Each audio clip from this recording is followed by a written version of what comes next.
Greetings, followers of the First Order. My name is Corbin22, and welcome back to another 100-point squadron build for Star Wars X-Wing miniatures.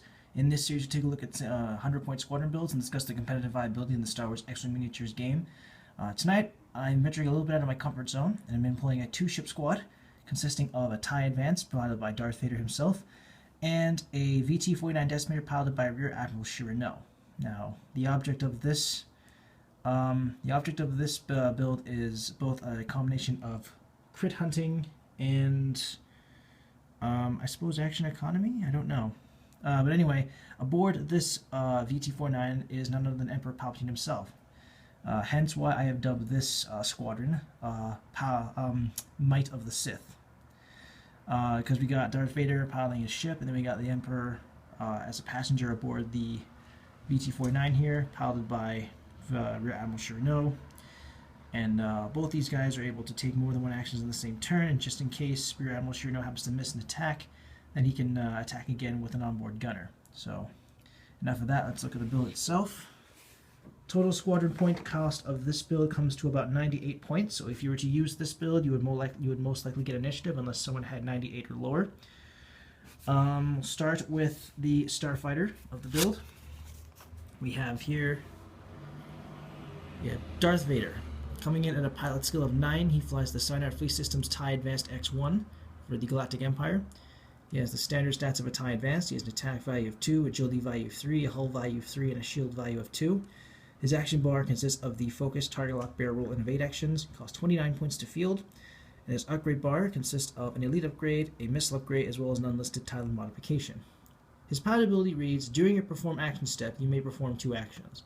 So it's short and sweet. Darth Vader allows you to perform 2 actions in the same turn. It's basically a built-in push the limit, without the risk of getting a stress.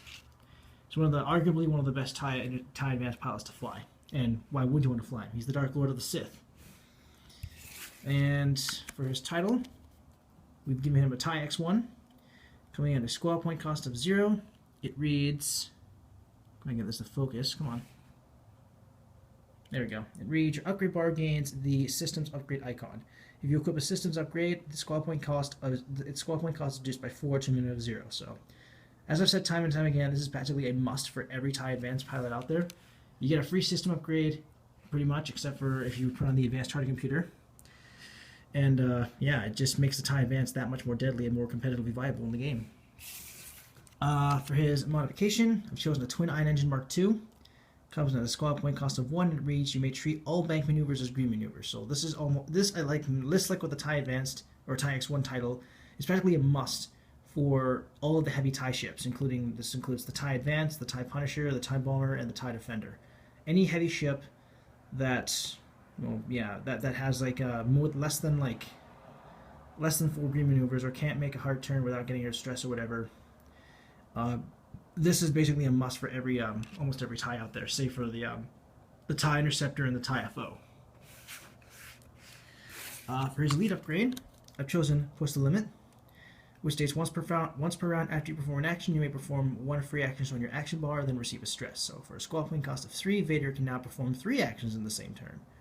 The third action granting him a stress, but of course that's what the Twin Engine Mark II is for. It's here for to relieve the stress caused by the Push the Limit or, say, a K-turn, or running through a debris cloud.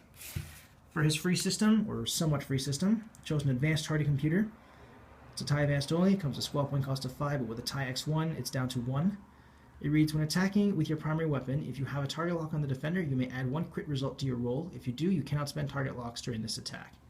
So, focusing more on part of the theme, which is crit hunting, the Advanced Target Computer adds 1 free crit result to your roll if you're attacking with your primary weapon and you have a target lock on the defender. The only downside is you can't spend target locks that turn, but then again, why would you want to? I mean, you're getting a free with this on and a target lock, you're getting free crits like right off the bat. But with the other ship helping him out, this will guarantee that you're going to get at least at least 2 crits in your roll with both Advanced Target Computer and we got going for the other ship. We have the heavy ship. We have Rear Admiral Chiraneau. Coming in at a pilot skill of 8, he flies the VT-49 Decimator for the Galactic Empire. Standard stats of the VT-49, he has attack value 3, and it's a turret, so he can fire in all directions. He has an agility value of 0, a hull value of 12, and a shield value of 4. His action bar consists of the focus and target lock actions. He costs 46 points to field, a very expensive ship to field. And his upgrade bar consists of an elite upgrade, a warhead, 3 crew slots, and a bomb. His pilot ability reads, when attacking at range 1 to 2, you may change one of your focus results to a crit result. So again, following with the theme, crit hunting, you can change a focus result to a crit if you're attacking within range 1 to 2, regardless of what direction you're attacking from, because again, VT-49 has a turret. You can attack in all directions. For his modification, I've chosen Experimental Interface, which again comes in a squad point cost of 3, and it reads, once per round after you perform an action, you may perform 1 free action from an equipped upgrade card with the action header icon, then receive a stress token. So this is basically a push the limit, but instead of applying to your normal actions, it applies to your actions that come with your upgrade cards. Like for example, Expose, Daredevil, Marksmanship, that kind of thing. You perform an action, your regular action, and then with Experimental Interface you can perform your Expose or whatever, your Expose or Daredevil or whatever, but you'll get a stress token on top of that. It doesn't really matter so much because normally it wouldn't matter because you would have to worry about keeping the enemies inside your firing arc, but because the VT-49 has a turret, you can kind of just swing, you can kind of just like mosey on by, pass by them, but you can still be able to fire back at them, and because again, like I've said, it has a turret. The only time it would be kind of a pain in the ass to deal with is if the enemy had auto thrusters, which I've said time and time before are a godsend against turreted ships. Anyway, I digress. His lead upgrade, I've chosen Expose, which comes in a squad point cost of 4, and it reads, until the end of this round, increase your primary weapon value by 1 and decrease your agility value by 1. So I think this goes well with the Decimator because of the fact that it has no agility.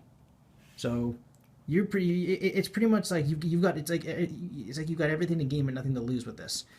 Every time you perform a focus and experimental interface with Expose, you'll get 4 attacks plus a focus modifier or target lock plus the Expose plus the 4th dice. So especially handy when you're attacking at range 1, because that means you get the same attack value as an advanced torpedo, but you'll be able to attack at any range with your primary weapon.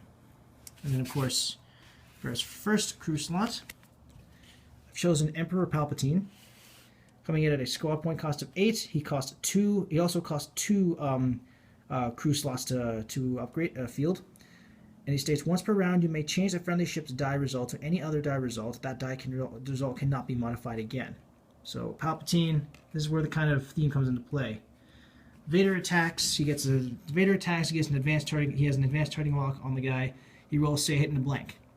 You can then upper Palpatine that blank into a crit, and then of course with the advanced targeting computer you gain another crit. You gain another critical hit from the advanced targeting computer.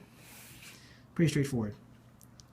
For his second crew slot, in case he misses with an attack, he has Gunner going for him, which comes in at a squad point cost of 5, and it reads, after you perform an attack that does not hit, you may immediately perform a primary weapon attack. You cannot perform another attack this round.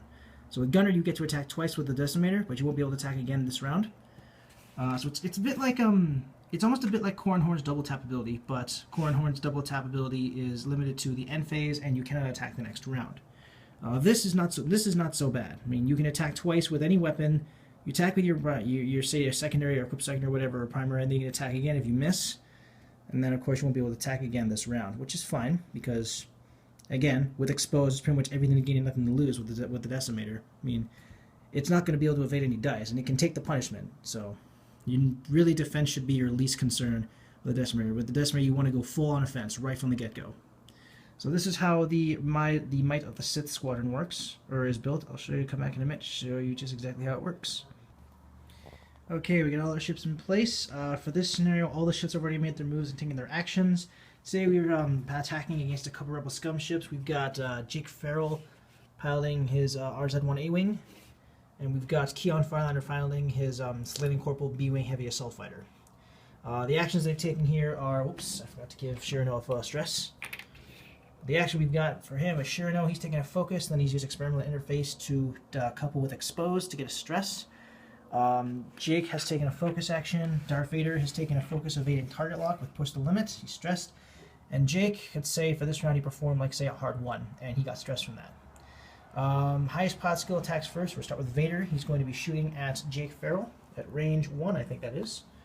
He's going to get 3 dice. Jake's going to get 3 dice. Just move these over a bit. We're going to roll.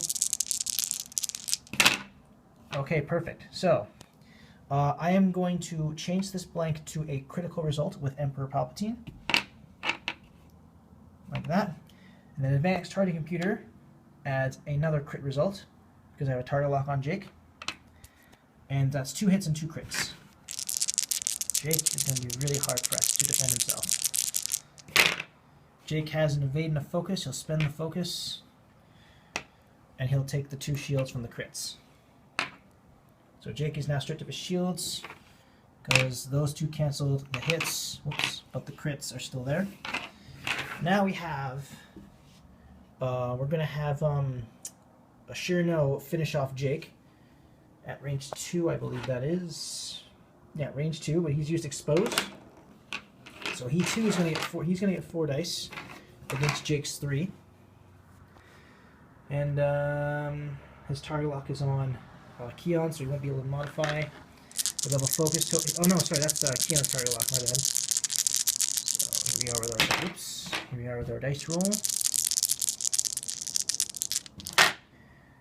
Okay, it's going to be 2 hits and a crit. If that were a focus, you'd be able to change that into a crit as well. But 2 hits and a crit's pretty good. Jake has no modifiers. He's relying solely on luck. And it doesn't pay off. That gets canceled, but he suffers the hit. And the crit is damage sensor ray. Not that it matters, because now Jake is destroyed. Now it will be Keon's turn to attack. Really not necessary, but whatever. We'll just do it for the sake of the video. Keon's going to shoot with his.